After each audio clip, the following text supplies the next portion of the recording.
और प्यारे बच्चों, कैसे हो आप लोग? उम्मीद करता हूँ आप लोग अच्छे होंगे।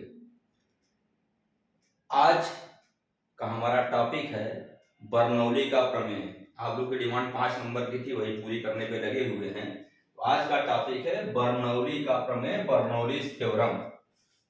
आपको पता है कि बर्नौली का प्रमेय कितना ज्यादा इंपॉर्टेंट है और किस तरह से हमारे दैनिक जीवन में भी लाभप्रद है। तो आज हम इसी को समझेंगे, इसकी पूरी एनालिसिस करेंगे।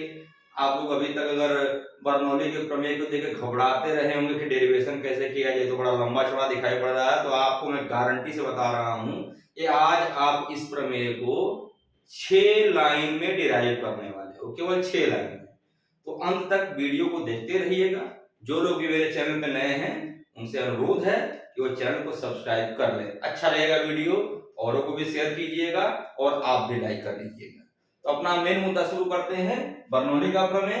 लेकिन एक समस्या हो रही है कि बर्नौली के प्रमेय को जानने के पहले कुछ चीजों को और जानना पड़ता है। तो उतना तो टाइम है नहीं क्योंकि जानने का, हम उसको आगे की वीडियो में फिर से बताएंगे आपको। लेकिन एक महत्वपूर्ण चीज जो इसको जानने के लिए है वो है अविरतता का समीकरण या इक्वेशन ऑफ कंटिन्यूटी। ये बिना जाने हुए हम लोग बर्नौली के प्रमेय को समझने में दिक्कत होगी। तो हम पहले इसको समझेंगे फटाफट 2 मिनट के अंदर और फिर तुरंत आएंगे अपने प्रमेय पे। तो आप हर वर्ड को ध्यान से सुनिएगा और उसको समझने का प्रयास कीजिएगा। अविरतता का समीकरण, इक्वेशन ऑफ कंटिन्यूटी, नाम से ही लग रहा है कि कुछ लगातार होने वाली चीज है। ये क्या लगातार होती है? अगर हम इसके लिए ये एज्यूम कर लें, चित्र को इसलिए बना रहा हूं मैं ताकि आप देख के बनाना आप भी सीखो। एक हमारे पास में कोई इस तरह की पाइप है। पाइप देखे क्या लग रहा है कि सर इधर पाइप बनाया, इधर तो सर चौड़ा टाइप का है, इधर टाइप का पतला है, तो इसीलिए बनाया गया है। इसको हम बोलते हैं असमान अनुप्रस्थ क्षेत्रफल, या आप बोल सकते हो कि ऐसा क्रॉस सेक्शनल एरिया जो यूनिफॉर्म नहीं है। तो एक non uniform cross sectional area का एक पाइप है और इस पाइप में कोई हम मान ले रहे हैं किसी फ्लूइड का फ्लो हो रहा है, किसी फ्लूइड का फ्लो हो रहा है।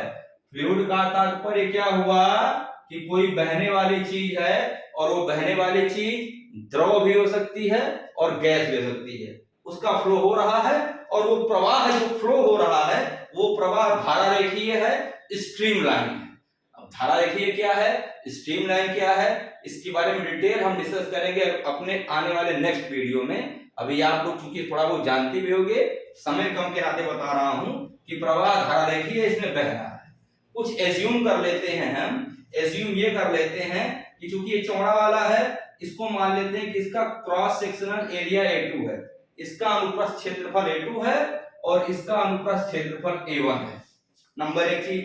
दूसरी चीज, ये x सिरा मान लेते हैं, ये y सिरा मान लेते हैं। हम ये मान लेते हैं कि जो जिस फ्लूइड का प्रवाह हो रहा है वो फ्लूइड द्रव भी हो सकता है, वो फ्लूइड गैस भी हो सकता है। इस सिरे पर उसका वेग मान लेते हैं कि v1 है और इस सिरे पर उसका वेग मान लेते हैं कि v2। ये बात बहुत आसान है, समझ लो। तो अविरतता का समीकरण क्या कहता है, अब यही स्टेटमेंट आपको समझना है क्योंकि इस स्टेटमेंट के बिना बर्नौली का प्रमेय नहीं सॉल्व होना है।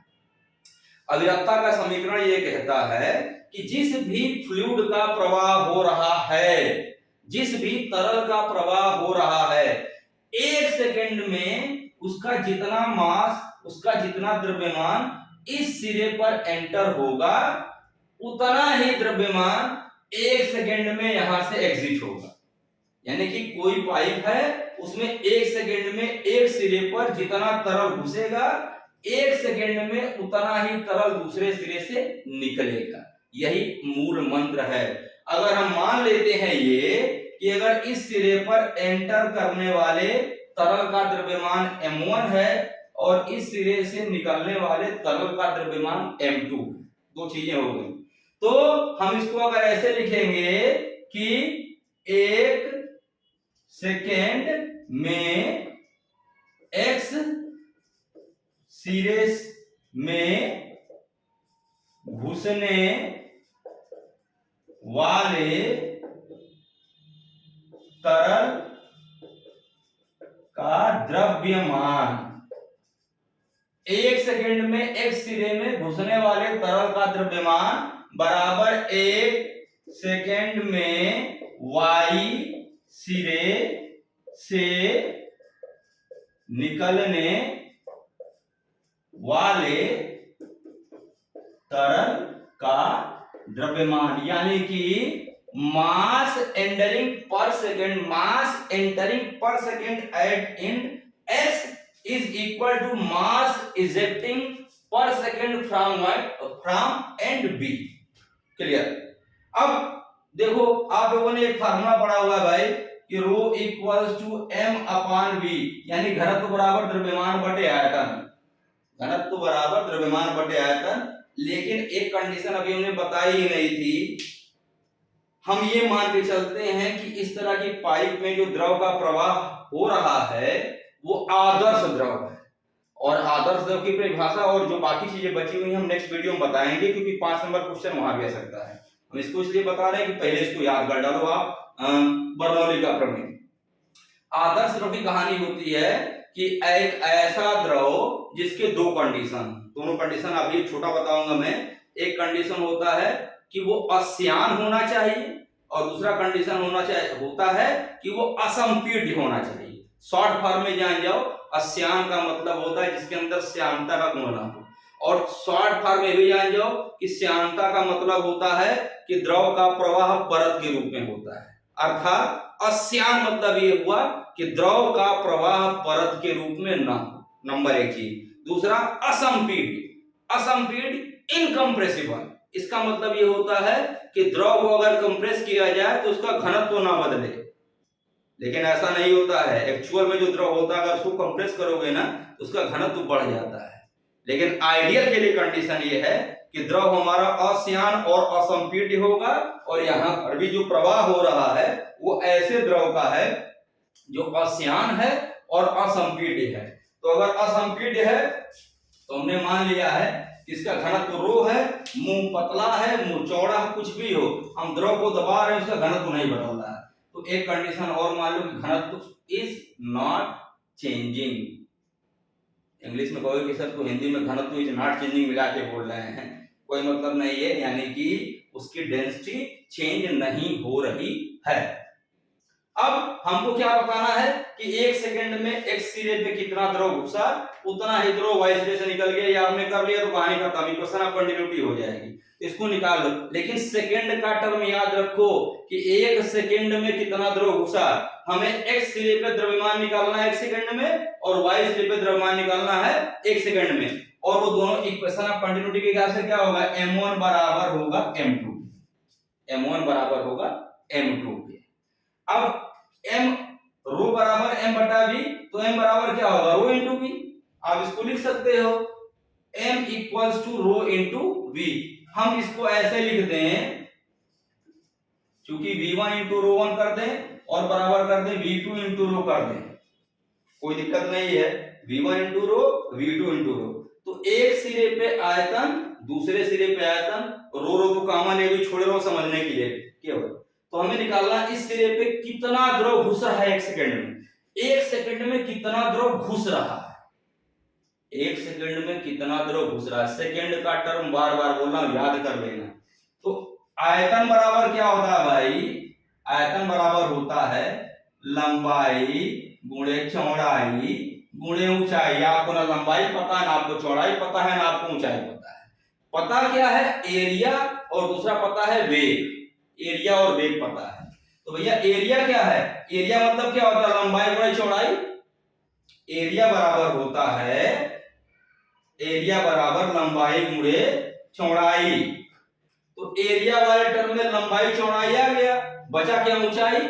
और वेग बराबर क्या होता है, दूरी बटा समय, वेग बराबर दूरी बटा समय।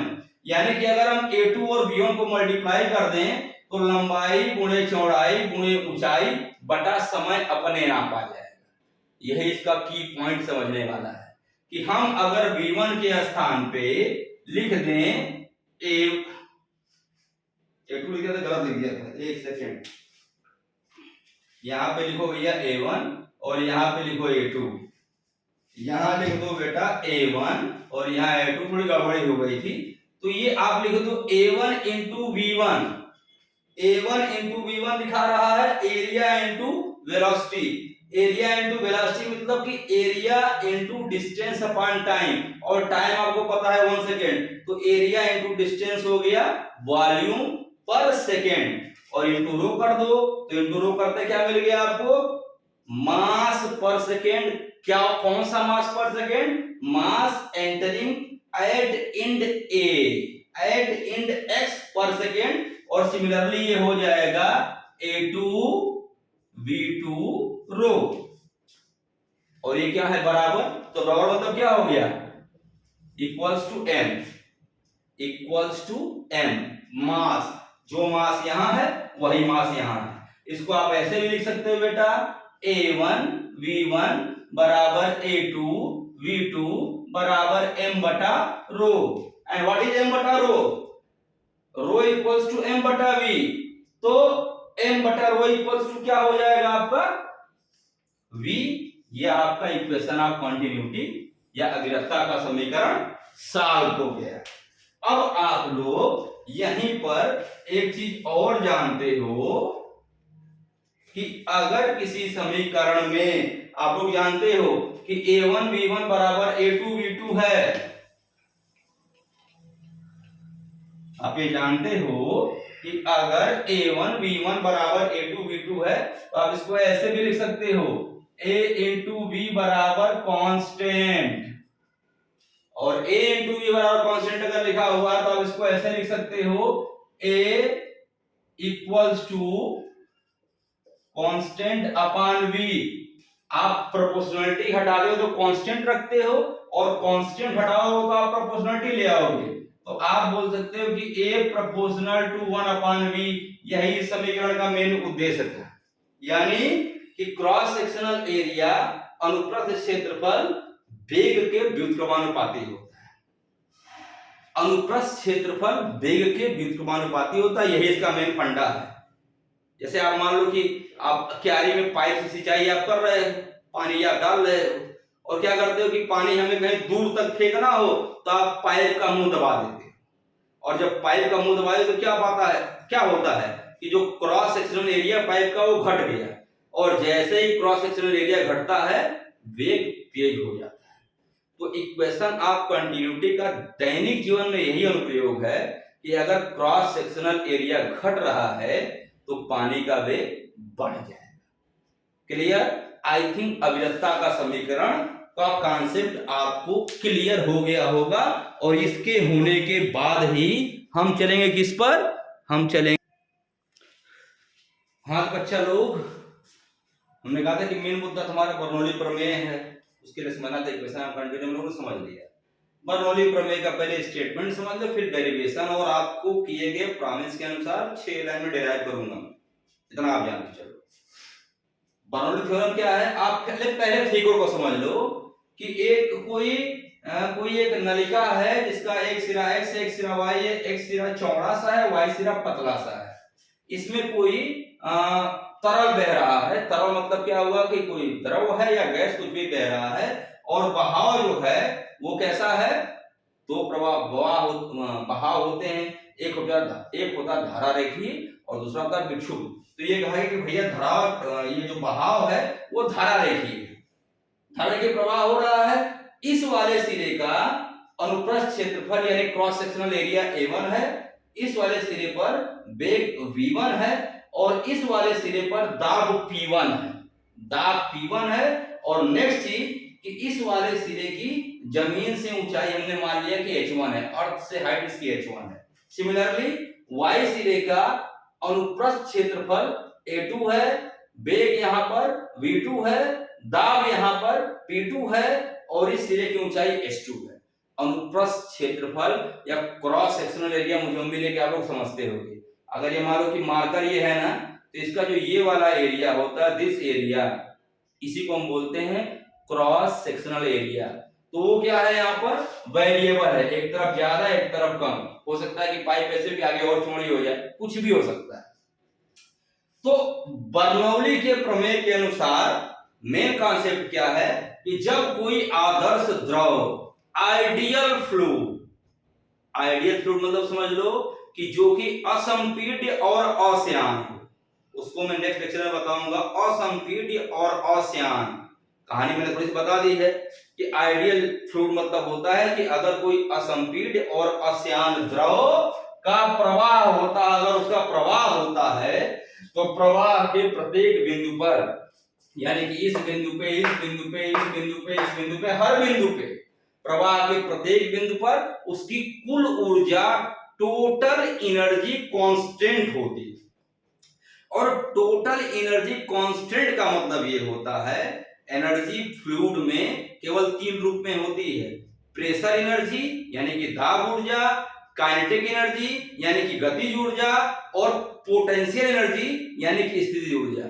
इन तीनों का कॉम्बिनेशन जो है ना कांस्टेंट होता है, और उसको मैथमेटिकली हम लिखते हैं P plus half rho V square plus mgh बराबर नियतांक। रो जानते हो क्या है? रो इसकी डेंसिटी है। क्यों कांस्टेंट डेंसिटी है? क्योंकि ये फ्लूइड इनकम्प्रेसिबल है, असंपीड्य है, तो डेंसिटी कहीं भी बदलेगी नहीं। ये तो हो गया इसका स्टेटमेंट। स्टेटमेंट तो आपको याद करना पड़ेगा। आप इसको लंबा करना चाहो तो आप बोल सकते हो कि जब कोई असंपीड्य और अश्यान द्रव किसी असमान अनुप्रस्थ क्षेत्रफल वाले परिरेखा में बह रहा है तो बहाव के प्रत्येक बिंदु पर उसकी कुल ऊर्जा अर्थात दाब ऊर्जा, गतिज ऊर्जा और स्थितिज ऊर्जा का मान नियत रहता है। यानी P plus half rho V square plus rho GH equals to constant. याद कर लो, इतना काम खत्म। आगे बढ़ते हैं इसके निगमन पे यानी कि डेरिवेशन पे। ठीक, अब इसके निगमन को आप समझना है। केवल आप, मैंने पहले प्रॉमिस किया था कि 6 लाइन में डिराइव करूंगा, केवल 6 लाइन में। तो 6 लाइन में पहली लाइन यहाँ पे लिखा हुआ है कि अगर कोई द्रव, आपको चित्र देखे क्या लग रहा है कि द्रव का प्रवाह नीचे से ऊपर हो रहा है, नीचे से ऊपर। तो अगर द्रव का प्रवाह नीचे से ऊपर हो रहा है, इसका मतलब क्या हुआ कि इस बिंदु पे, x बिंदु पे दाब अधिक होगा और y बिंदु पे दाब कम होगा। बहाव जो होता है ना केवल दाबांतर के कारण होता है।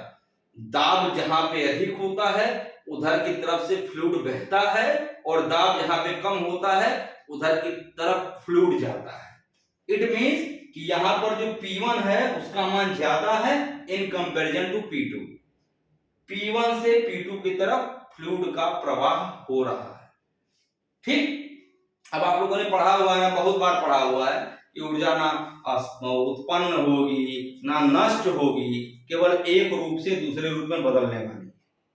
तो पूरा बर्नौली थ्योरम उसी पे आधारित है कि यहां से यहां तक दाब का मान घटा, तो दाब के कारण क्या हुआ, ऊर्जा के मान में कमी हुई। अब अगर ऊर्जा के मान में कमी हुई तो जो समीकरण कहता है उसके अनुसार क्या हुआ कि ऊर्जा किसी न किसी रूप में गई होगी। तो ऊर्जा जिस रूप में गई होगी उस रूप को हम बोलते हैं गतिज और स्थितिज ऊर्जा। दाब ऊर्जा के मान में कमी बराबर होता है गतिज ऊर्जा के मान में परिवर्तन, और प्लस होता है स्थितिज ऊर्जा के मान में परिवर्तन। यहां पर लिखा हुआ है हमने डेरिवेशन में। ये लाइन अगर आपने समझ ली तो डिराइव 6 लाइन में हो जाने वाला है। x तथा y बिंदु के बीच दाब ऊर्जा में परिवर्तन, x और y बिंदु के बीच दाब ऊर्जा में परिवर्तन क्या हुआ, दाब ऊर्जा में कमी हो रही है। ये किसके बराबर होगा, गतिज ऊर्जा में परिवर्तन प्लस स्थितिज ऊर्जा में परिवर्तन। ये काम कर लो, डेरिवेशन खत्म। तो बस ऊपर का मिटाता हूं, ये काम करके आपको 6 लाइन में दिखाता हूं। बस सबसे यही कहना है ना कि जिन लोगों ने भी अभी तक वीडियो को देख रहे हैं लेकिन सब्सक्राइब नहीं किए हैं, सब्सक्राइब कर लो। हमें क्या करना है भाई, x तथा y बिंदु के बीच में दाब ऊर्जा में परिवर्तन, यानी कि x बिंदु पर दाब ऊर्जा का मान क्या है, दाब ऊर्जा। और ऊर्जा आपको पता है ना कि ऊर्जा क्या होता है, किया गया कार्य। तो हम निकालेंगे कि x बिंदु पर दाब के कारण किया गया कार्य क्या है। यहाँ 60 में देख लो, अब क्या पढ़ते हो भाई, कार्य बराबर बल गुणे विस्थापन, पक्की बात है ना, कार्य बराबर बल गुणे विस्थापन। अब आप कहो कि बल तो पता ही नहीं है हमको, लेकिन एक कॉन्सेप्ट इक्वेशन ऑफ कंटिन्यूटी आपको याद होना चाहिए। क्या इक्वेशन था बेटा, कि मास पर यूनिट सेकेंड, ये मत भूलना, ये प्रमेय उसी पे टिका हुआ है कि 1 सेकंड में कितना द्रव्यमान गया। ठीक, कार्य बराबर बल गुणे विस्थापन, बल हमें नहीं पता, हमें क्या पता है, दाब, और दाब बराबर होता है बल बटा क्षेत्रफल। दाब बराबर क्या होता है भाई, बल बटा क्षेत्रफल। तो बल बराबर क्या होगा, दाब गुणे, सिंपल, बल बराबर दाब गुणे क्षेत्रफल। आपको यहां पर पता है क्या कि दाब का मान P1 है और क्षेत्रफल का मान A1 है, तो आप क्या लिख सकते हो कार्य को, P1 इंटू A1 इंटू क्या आ गया, विस्थापन, और विस्थापन भी आपको नहीं पता, कितना द्रव कितना सेकंड कितना सेंटीमीटर घुसा हुआ है। आपको क्या पता है, वेग, और वेग बराबर क्या होता है, बोल सकते हो विस्थापन बटे समय। तो अगर यहाँ पर P1 A1 में अगर V1 को मल्टीप्लाई करते हैं हम, गुणा करते हैं हम, तो इसका मतलब हो जाएगा कार्य प्रति सेकंड, किसकी वजह से, दाब की वजह से, और कार्य प्रति सेकंड जो दाब की वजह से है वो क्या हो जाएगा, क्या होगा भाई, दाब के कारण x बिंदु पर ऊर्जा प्रति सेकंड। तो आपको क्या करना है, x तथा y बिंदु के बीच दाब ऊर्जा में परिवर्तन, इस बिंदु की ऊर्जा ज्यादा, इस बिंदु की ऊर्जा कम, इसको आप लिख सकते हो P1 into A1 into V1 minus P2 into A2 into V2। समझना खाली यही कहानी है कि कार्य बराबर बल गुणे विस्थापन, बल बराबर दाब गुणे क्षेत्रफल, और विस्थापन बराबर हो गया वेग दूरी विस्थापन बटे समय, क्योंकि इन सब चीजों में 1 सेकेंड अपने आप ही घुसा हुआ है, उसको आप बाहर नहीं कर पाओगे। प्रति सेकेंड 1 सेकंड में जितना घुसा 1 सेकंड में उतना ही निकला। तो P1 A1 V1 minus P2 A2 V2, ये किसके बराबर होगा, क्या लिखा हुआ है, गतिज ऊर्जा में परिवर्तन। तो अभी आप लोगों ने अविरतता का समीकरण देखा है कि इस सिरे का क्षेत्रफल ज्यादा है तो इस सिरे का वेग कम होगा, इस सिरे का वेग ज्यादा होगा। जहां का वेग कम होगा उसकी गतिज ऊर्जा कम होगी, जहां का वेग ज्यादा होगा उसकी गतिज ऊर्जा ज्यादा होगी। तो आप इसको क्या लिख सकते हो भाई, 1/2 mv2 square 1/2 mv1 square. m क्या है, वो द्रव्यमान है जो 1 सेकंड में यहां से घुसा 1 सेकंड में यहां से निकला, m वही द्रव्यमान है। Mass entering per second at end x is mass is equal to mass ejecting per second from end b। कहानी क्लियर। दूसरा क्या है, स्थितिज ऊर्जा में परिवर्तन। तो फिगर देखिए क्या लग रहा है कि ये वाला एंड अधिक ऊंचाई पे है, ये वाला एंड कम ऊंचाई पे है, और स्थितिज ऊर्जा क्या होता है, mgh। तो ज्यादा ऊंचा होगा उसका mgh2 माइनस mgh1। खेल खत्म, साल हो गया। यही प्रश्न लिखना आपको सीखना है, उसके बाद से पूरा ये बर्नौली का प्रमेय सॉल्व हो गया। अब इसको सॉल्व कर लेते हैं। इक्वेशन ऑफ कंटिन्यूटी अभी आपने पढ़ा है ना, A1 V1 बराबर A2 V2 बराबर क्या, m बटा रो बराबर क्या, कैपिटल V, आयतन पर सेकेंड। A1 V1 है, A2 V2 है, दोनों ही बराबर है। इसको आप क्या लिख सकते हो भाई, इसको आप लिख सकते हो कैपिटल V। तो आप ऐसे कर सकते हो capital V P1 minus P2 बराबर क्या, half m V2 square minus V1 square plus mg H2 minus H1। V क्या है, आयतन पर सेकेंड, एक इंच वाला। अब इसको अगर आप ऐसे लिखो बेटा तो लिख सकते हो P1 माइनस P2 बराबर 1/2 m अपान v v2 square minus v1 square plus m बटा v g h2 minus h1। भाई r लिखते हैं, लिख लेना, अथवा चल रहा है। अब इसको अगर एक लाइन और लिखें, p1 माइनस p2 अपान 1 अपान 2 m अपान v क्या है, सबको पता है क्या है भाई, रो। ब्रैकेट भी खोल दो इसी के साथ में, 1 अपान 2 रो v2 स्क्वायर माइनस 1 अपान 2 रो v1 स्क्वायर प्लस ये भी m अपान v रो g h2 minus rho g h1। खत्म। एक लाइन, दो लाइन, तीन लाइन, चार लाइन और एक लाइन स्टेटमेंट वाला, 5 लाइन। अभी क्या हो गया, अगर 1 1 सब एक तरफ कर लो, 2 2 एक तरफ कर लो, p1 है इधर माइनस ये हो गया, इधर आके plus half rho v1 square plus हो गया ये वाला माइनस फिर प्लस रो g h1 बराबर p2 प्लस p2 इधर लेके जाओ, प्लस हो गया half rho v2 square plus रो g h2। p1 plus half rho v1 square plus रो g h1 वाले टर्म एक तरफ, 2 वाले टर्म एक तरफ। अब दोनों अगर टर्म को देखोगे आप तो p1 p2 half rho v1 square half rho v2 square rho g h1 rho g h2, सब क्लियर। इसको आप ऐसे कर सकते हो, p प्लस हाफ